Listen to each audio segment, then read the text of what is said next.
Ram one गए, राम बन गए, ये बहुत खूब कहा है। क्योंकि राम अगर अयोध्या से वन न जाते, वो अगर हर वनवासी गिरिवासी से न मिलते और उनका संघर्ष अगर ना होता, क्योंकि संघर्ष को ही दुनिया सलाम करती है, राम राम करती है। और इसलिए पूरी दुनिया में आज, पूरे भारत में राम राम राम का नाम आदर के साथ ही नहीं, बल्कि वो एक ईश्वर के अवतार के रूप में हमारे सामने हैं। राम की ये जो कथा है, ये इसी वन क्षेत्र से होकर के गुजरती है। देश के करीब जो वनवासी जिले हैं, उनमें से 8 जिलों के छात्र जो नेहरू युवा केंद्र का प्रोग्राम है, उसके तहत ये 7 दिन की यात्रा पर भारत भ्रमण के लिए निकले। इन्होंने 1500 किलोमीटर की यात्रा पूरी की और इस 1500 किलोमीटर की यात्रा में इन्होंने क्या देखा, क्या समझा और ये क्या लेकर वहां जा रहे हैं, ये हम उनसे सुनेंगे आवाज देश की में।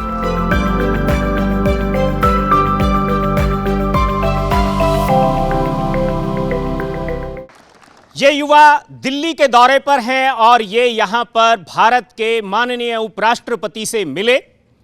माननीय उपराष्ट्रपति से जब ये युवा मिले तो उपराष्ट्रपति महोदय ने इनके साथ बातचीत की।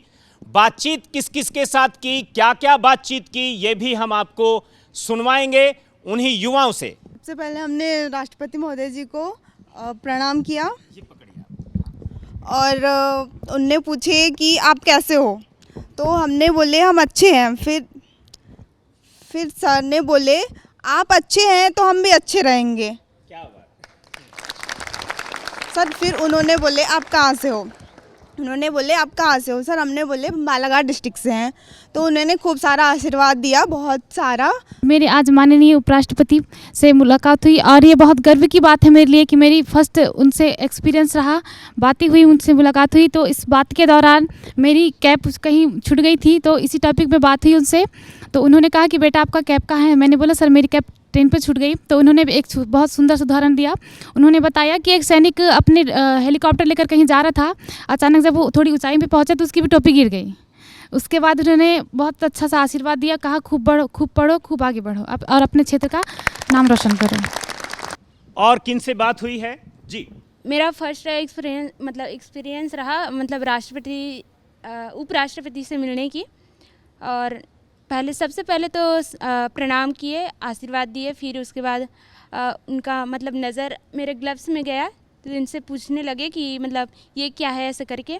तो उसमें से ग्लव्स तो जानते थे सर, लेकिन उसके वो पट्टी अलग दिख रहे थे, जिसमें से कुछ पट्टी चोट लगने से लगाए रहते हैं, उसके जैसे दिख रहे थे। तो चोट लगी है क्या ऐसे करके पूछ रहे थे।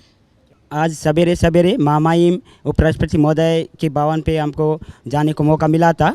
जो वहाँ पे जैसे सर की नज़र मेरी तरफ आया, तो आप कहाँ से आए, बोले मैं छत्तीसगढ़ बीजापुर जिला विकासखंड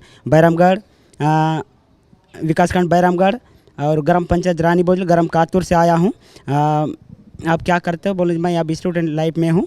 तो आप कुछ अच्छा करिए, अच्छा अपने एरिया में नाम रोशन करिए बोलें। मेरे चश्मक नाम बहने से 0 पॉइंट का बोला, तो आप वो बोले हैं कि आप अच्छा व्यायाम और योगा करिए, आप अपना फिटनेस बनाइए और अपना नाम रोशन करिए। माननीय उपराष्ट्रपति जी के साथ और किसकी बातचीत हुई जी? सर मेरा नाम मुकेश कुमार कौड़ो, मैं छत्तीसगढ़ कांकेर जिले से बिलोंग करता हूँ। राष्ट्रपति महोदय जी ने धीरे धीरे आगे कदमों से आते हुए पूछा कि इससे पहले कभी दिल्ली आए थे, बोलकर बोले सर। फिर मैंने बोला नहीं सर, बोला फिर आपके साथ मिलकर बहुत खुशी हुआ। और एक बात स्पीच में भी बोले कि आदिवासियों जल जंगल जमीन आदिवासियों का है, आदिवासियों की जंगल से पहचान नहीं होती, उनके अनुशासन से होती है बोले। बिल्कुल। तो हमने यहाँ पर सुना कि जो युवा आए थे उन्होंने राष्ट्रपति महोदय के साथ क्या बात की और माननीय उपराष्ट्रपति ने उनसे क्या बात की। लेकिन हम यहाँ पर अब उनसे कुछ ये भी पूछने और जानने की कोशिश करेंगे कि माननीय उपराष्ट्रपति ने उनसे क्या क्या बातें की। उन्होंने जो अपनी स्पीच दी, उस स्पीच में उन्होंने क्या क्या कहा, कौन कौन बता सकेंगे जी? यहाँ से आज हम सब आदिवासी भाई बहन उपराष्ट्रपति जी से मिले, तो उन्होंने हमें बताया कि हमें बिरसा मुंडा जी के बारे में बताया और आदिवासी के महत्व को बताया कि जो हमारे आदिवासी भाई बहन हैं वो हमारे जंगल ज़मीन को पहले से चलाते आ रहे हैं और उनके ज़रिए ही हमें, जैसे कि पहले हम जो सांस्कृतिक है उसको चलाए जा रहे हैं। हम आदिवासी हैं और भारत की पहली आदिवासी महिला राष्ट्रपति बनी माननीय द्रौपदी मुर्मू। उन्होंने ये बोला कि तुम भी एक युवा हो, तुम भी उनकी तरह बन सकते हो और देश का भविष्य बना सकते हो। आज हमारा माननीय उपराष्ट्रपति महोदय जी से मुलाकात हुई थी। उन्होंने अपने भाषण में कहा है कि हमारा भारत देश विकास की प्रगति पर तेज़ी से बढ़ रही है। हमारा संकल्प है कि 2047 तक भारत को एक विकसित भारत बनाने का है। उपराष्ट्रपति जी से जब मुलाकात हुई तो उन्होंने कहा देश के प्रथम महिला जो कि अनुसूचित जनजाति से है, तो उस अनुसूचित जनजाति से अब पहली महिला जो राष्ट्रपति बनी है, वैसे ही आप आदिवासी संघर्ष करके अनेक विशिष्ट पदों पर आप जा सकते हैं। मैं जिला बस्तर से हूँ, मेरा नाम अभिषा राय है। माननीय श्री उपराष्ट्रपति जी हमसे कहा कि अक्सर जो ग्रामीण क्षेत्र से आने वाले बच्चे शहरी क्षेत्रों में बहुत डर जाते हैं, तो उन्होंने सबसे पहले हमारा मोटिवेशन किया कि आप डरिए नहीं, आगे बढ़ते रहिए और असफलता से डरिए नहीं, असफलता ही सफलता की सीढ़ी होती है। और कोई? उपराष्ट्रपति ने कहा कि आदिवासी ही है जो हमारे राष्ट्रपति है, जो द्रौपदी मुर्मू और राज्य को चला रही है, तो आप भी आदिवासी क्षेत्र के होते हुए भी आप लोग भी चला सकते हो। इस दौरान देश के उपराष्ट्रपति ने इन 8 जिलों से आए हुए छात्रों को क्या मैसेज दिया, क्या संदेश दिया, सबसे पहले ये भी सुनते हैं। जनजाति की ताकत को यदि अगर समझना है, इसके महत्व को समझना है, इसकी प्रतिभा को समझना है, तो राष्ट्रपति भवन चले जाइए। जनजाति की महिला श्रीमती द्रौपदी मुर्मू भारत की राष्ट्रपति हैं।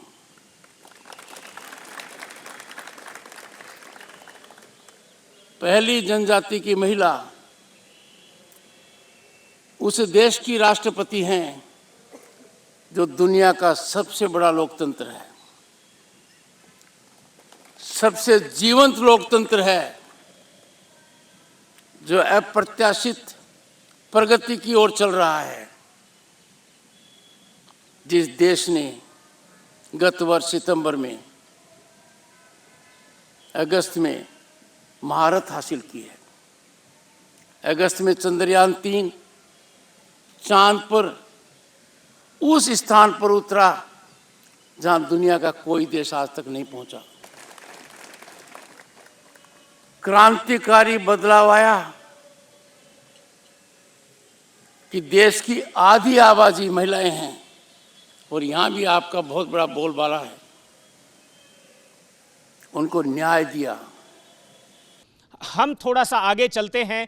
इसी के साथ में इन 200 युवाओं ने भारत की संसद को देखा, भारत के संविधान सदन को देखा, उस संविधान सदन को देखा, नई पार्लियामेंट को देखा। वो उन्हें कैसी लगी ये हम उनसे पूछेंगे और उनसे बाद में ये भी पूछेंगे कि उन्होंने इस संसद में क्या क्या देखा। सबसे पहले यहाँ पर जी, मैं यहाँ अपने गांव से फर्स्ट बार आई और दिल्ली के अपने भारत देश के संसद भवन में फर्स्ट बार मतलब कदम रखी, तो मैंने देखी कि यहाँ का जो संसद भवन का जो बनावट है, पुराना जो ये भी जो नया बना है, जो सराहनीय है। इसको देखकर ऐसा लगता है कि इसको बनाने वाले ने कैसे बनाया होगा।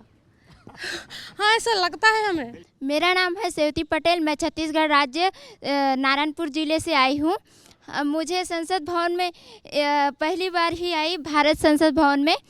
मेरे को यहाँ आके हुए बहुत ही अच्छा लगा और हम लोग जो पुरानी वाली बिल्डिंग है ना संसद भवन में, वहाँ जाके देखे बहुत कुछ अच्छे चीज़ें थे। उसको देख के ही मुझे अच्छा लगा और मैंने पहली बार ही देख लिया और मैं नए वाले जो संसद भवन बना है उसमें गए तो मुझे बहुत ही अच्छा लगा और बहुत ही अच्छा फील हो गया। आप में से ये कौन कौन बताएगा कि संसद भवन में आपने क्या क्या देखा? हाथ खड़ा करिए एक बार ताकि मैं आ सकूं। अरे बहुत लोग हैं। हमारे भारत देश के अलग अलग राज्य की संस्कृति की कलाकृतियाँ देखी, पृथ्वी कैसी अपना चक्कर लगाती है, किस दिशा में घूमती है, ये सब कुछ साइंस का चमत्कार भी देखा। बहुत बढ़िया। तो संसद भवन में मैं विभिन्न प्रकार के संगीत जो कला है वो देखा, और हमारे जो विभिन्न राज्य के जो उसके समम रहते हैं उसने देखा। बहुत बढ़िया।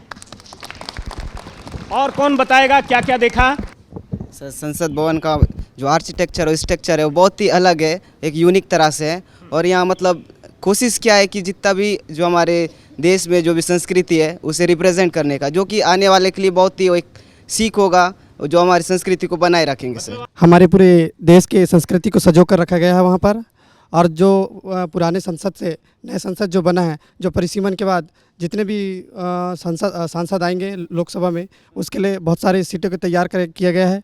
और जो जी सर, मेरा सपना था सर कि मैं पार्लियामेंट आऊँ। मैं 1 महीना पहले ही ड्रीम करके डाला था जी, लेकिन अभी पूरा नहीं हुआ है सर। सपना देखते रहिए, सपना सच होता है। चलिए हम थोड़ा सा आगे बढ़ेंगे और उन्होंने जो बातचीत को शुरू की थी उसको करेंगे थोड़ा सा। संसद में क्या होता है, कौन कौन बताना चाहेगा? कौन कौन बता सकता है? यहां पर कानून बनाए जाते हैं, ठीक है, ये बात उन्होंने कही है, ठीक है। और कौन बताएंगे यहां पर क्या क्या होता है? यहाँ राष्ट्रपति, उपराष्ट्रपति और प्राइम मिनिस्टर की बैठक भी होती है। और यहाँ इससे पहले जो जीएसटी लागू हुआ वो 12 बजे हुआ था। इनको याद है कि यहां जीएसटी 12 बजे रात को लागू हुआ था। बहुत बढ़िया। क्या हुआ था? ठीक है, ये बताया। क्या क्या होता है ये बताइए, ठीक है। एक लेकिन मोटी बात उन्होंने बताई कि कानून यहां पर बनाए जाते हैं, ये यहां का एकदम स्पेसिफिक। हाँ, 2 सभा के जो सभा होते हैं, राज्यसभा और लोकसभा, उसमें से जो लोकसभा में जो बजट तैयार किया जाता है और राज्यसभा में पारित करने के लिए भेजा जाता है, तो उसमें से राज्यसभा अगर रिजेक्ट भी कर देते हैं तो वो 14 दिन के बाद वो पारित हो जाता है वो बजट। इतना शक्ति होती है लोकसभा में। बिल्कुल, मतलब जो लोगों के चुने हुए प्रतिनिधि हैं, जो लोकसभा है, उनके पास में खूब शक्ति होती है, ठीक है।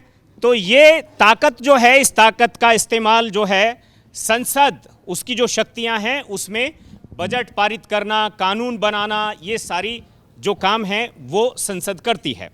संसद चलती है तो देश चलता है, ये कहा जाता है। और संसद संविधान से चलती है, देश संविधान से चलता है। यहाँ पर हम थोड़ा सा और आगे चलेंगे और संविधान जब लागू हुआ, ठीक है, वो दिवस भी आ रहा है। कब? 26 जनवरी सर। 26 जनवरी 1950। जी सर। ठीक है, इस संविधान से जुड़ी हुई भी कुछ बातें जो हैं आपके साथ साझा होनी चाहिए, ठीक है। तो ये मेरा पहला सवाल आपसे है कि 26 जनवरी 1950 को कौन सा दिवस है? गणतंत्र दिवस या स्वतंत्रता दिवस? कौन कौन बताएंगे? गणतंत्र दिवस। गणतंत्र दिवस जी, गणतंत्र दिवस मनाते। आपका कुछ अलग? गणतंत्र दिवस। गणतंत्र दिवस है, ठीक है। सबका सब एकदम नक्की है कि गणतंत्र दिवस है, ठीक है। सबको सवाल आता है, सवाल का जवाब भी आता है। सबने बताया कि 26 जनवरी को भारत में संविधान लागू हुआ था 1950 में, और वो भारत का गणतंत्र दिवस है। एक सवाल जो सब नहीं बता सकते, ये जो भारत का संविधान है, ये कितने दिनों में बनकर तैयार हुआ था? कौन कौन बताएंगे? अरे वाह, ये भी बता सकते हैं। इस भारत देश का संविधान बनाने के लिए 2 वर्ष 11 माह 18 दिन लगा था। 2 साल 11 महीने 18 दिन। फिर से बोलेंगे एक बार। 2 साल 11 महीने 18 दिन। ठीक है, तो इसका मतलब ये नहीं है कि जंगल में रहने वाले, वनों में रहने वाले लोग अपने देश की समझ नहीं रखते, अपनी संसद की समझ नहीं रखते, अपने संविधान की समझ नहीं रखते। वो बखूबी रखते हैं। एक बात और है, भारत को आजादी कब मिली सब जानते हैं, बोलेंगे एक बार? 15 अगस्त 1947। ठीक है। अब इस आजादी की लड़ाई में जो नायक थे, जो हीरोज थे, ठीक है, आप उनमें से ये बताइए कि आपका नायक कौन है? भगत सिंह। भगत सिंह। भगत सिंह। भगत सिंह। और बताइए? महात्मा गांधी। महात्मा गांधी। महात्मा गांधी। महात्मा गांधी। इनके अलावा नाम बताइए कुछ। सुभाष चंद्र बोस। सुभाष चंद्र बोस। चंद्रशेखर आजाद। चंद्रशेखर आजाद। बिरसा मुंडा सर। भगवान बिरसा मुंडा। और बताइए? बिरसा मुंडा। बिरसा मुंडा। इधर कोई? तात्या भील। तात्या भील। और यहां पर किसी ने हाथ उठाया जी? रानी लक्ष्मीबाई। रानी लक्ष्मीबाई। और कोई नाम याद किसी को? तात्या टोपे सर। तात्या टोपे। सुभाष चंद्र बोस। ये उनको दीजिए, उनके माइक हाथ में। हाँ, सुभाष चंद्र बोस। सुभाष चंद्र बोस। ठीक है जी। राजगुरु सर। राजगुरु। इधर कोई नया नाम? बिरसा मुंडा। बिरसा मुंडा। महात्मा गांधी। महात्मा गांधी। ठीक है जी। महात्मा गांधी। महात्मा गांधी। आप तो बहुत आराम से बोल रही हैं, महात्मा गांधी। ठीक है। इसका मतलब ये भी है, हमने यहाँ पर आज़ादी के नायकों को भी समझने की कोशिश की, वो उनसे भी परिचित हैं और उनके भी अपने नायक हैं। और जब इन नायकों की बात शुरू हुई तो सबसे पहले उन्होंने कहा सरदार भगत सिंह। तो मतलब ये है कि ये देश एक है, ये देश नेक है, ये देश श्रेष्ठ है, जिसको आप एक भारत श्रेष्ठ भारत कहते हैं। इस चर्चा में उनसे कुछ लाइट सवाल। आप में से कितने लोग हैं जो अपने गांव से पहली बार बाहर निकले? जरा हाथ खड़े करेंगे, हाथ नीचे। आप में से कितने लोग हैं जिन्होंने ट्रेन को पहली बार चढ़े? ट्रेन में हम इस चर्चा को थोड़ा सा और आगे बढ़ाते हैं। आपके यहां कुछ ऐसा है जो दिल्ली और दिल्ली जैसे बड़े शहरों में नहीं है, जिस मामले में आप दिल्ली और दिल्ली जैसे बड़े शहरों से ज्यादा अमीर हैं? कौन कौन बता सकते हैं कि आपकी वो अमीरियत क्या है? जी, क्या बात है जी, बताइए। फसल। फसल। बताइए। शुद्ध वायु। शुद्ध वायु। शुद्ध जल। शुद्ध जल। ठीक है। वो ये कह रहे हैं कि यहां पर डेवलपमेंट ज्यादा है और हमारे यहां पर्यावरण का डेवलपमेंट ज्यादा है, तो हमें कुछ ना कुछ एक्सचेंज करना पड़ेगा। बिल्कुल करना पड़ेगा, इसके लिए ताली बजाई जा सकती है। सर, वहाँ के खनिज संपदा, जल, जमीन, जंगल, वहां पर खनिज संपदा है, वहां के जंगल, वहां के पर्वत, वो खनिज से भरे पड़े हैं। और इसलिए वहां पर ये बात हुई कि वहां पर शुद्ध हवा है, शुद्ध पानी है, शुद्ध भोजन है, शुद्ध पर्यावरण है, शुद्ध प्रकृति है और सीधे साधे लोग भी हैं। है ना सब सीधे साधे? ठीक है। एक छोटा सा सवाल करता हूं आप सब लोगों से। अगर आपको हिंसा और अहिंसा में से किसी एक चीज को चुनना हो तो हाथ खड़ा करना है, बोलना नहीं है, तो आप किसे चुनेंगे? मतलब एक समस्या का हल हिंसा के रास्ते से हो रहा है, एक समस्या का हल अहिंसा के रास्ते से भी हो रहा है। महात्मा गांधी जैसे महापुरुषों ने तो अहिंसा के रास्ते से उन अंग्रेजों को हिंदुस्तान से खदेड़ दिया जिन अंग्रेजों के राज में सूरज नहीं छिपता था। सही बात है? ठीक है। आप बताइए, आप किस पक्ष में हैं? अहिंसा का रास्ता या हिंसा का रास्ता? अहिंसा का रास्ता। अहिंसा का रास्ता। और कोई कुछ उस पर किसी का कोई सवाल, कोई टिप्पणी? सर, अहिंसा का रास्ता। अहिंसा का रास्ता। जी सर, अहिंसा का रास्ता। अहिंसा का रास्ता। मुझे लगता है सभी का यही। अहिंसा। बिल्कुल, अहिंसा का रास्ता। अहिंसा का रास्ता। जी, अहिंसा का रास्ता।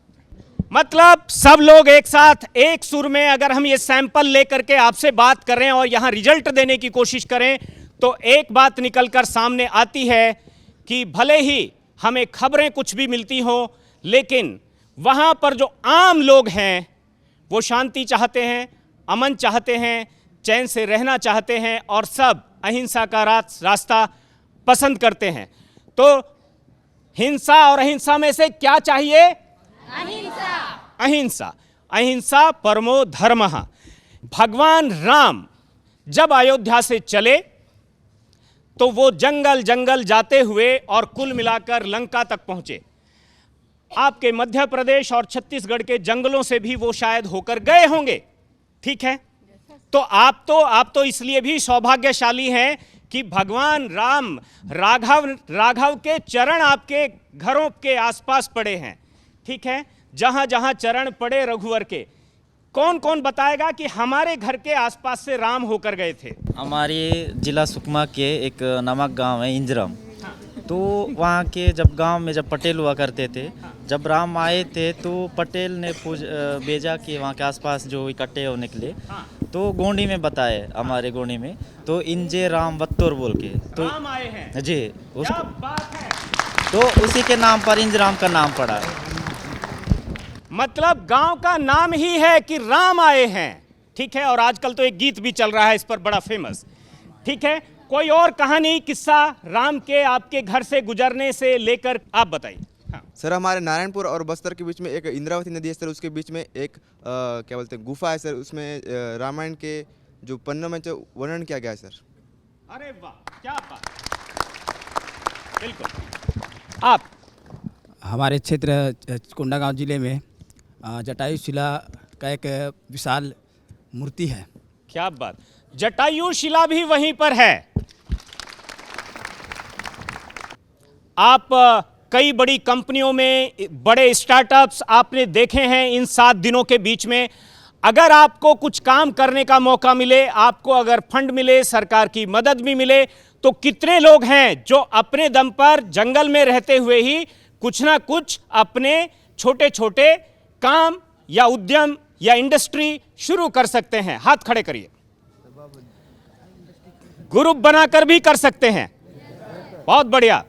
दरअसल पूरे भारत की ये संस्कृति रही है कि अपनी आधी उम्र आमतौर पर लोग जंगल में बिताते थे, जिसको वानप्रस्थ और संन्यास आश्रम भी कहा गया है। कहीं ना कहीं लेकिन कुछ बदलाव आया है, कुछ भटकाव आया है, परंतु वो भटकाव वो जो वन क्षेत्र से जो आए हैं, जो युवा, उनके बीच में नहीं है। वो भटकाव दिल्ली और दिल्ली जैसे शहरों में जो लोग रह रहे हैं वहां पर जरूर है। वे तो अभी भी अपने उसी शुद्ध हवा, शुद्ध पानी, शुद्ध वायु, शुद्ध वातावरण और पर्यावरण और प्रकृति के साथ चल रहे हैं। और जैसे जैसे एक पेड़ बढ़ता है, उसी ऑर्गेनिक ग्रोथ के साथ वो भी आगे बढ़ें, वो भी पढ़ें। इसी कामना और मनोकामना के साथ मुझे दीजिए विदा, और फिर हम सुनेंगे एक बार किसी और कार्यक्रम में आवाज देश की।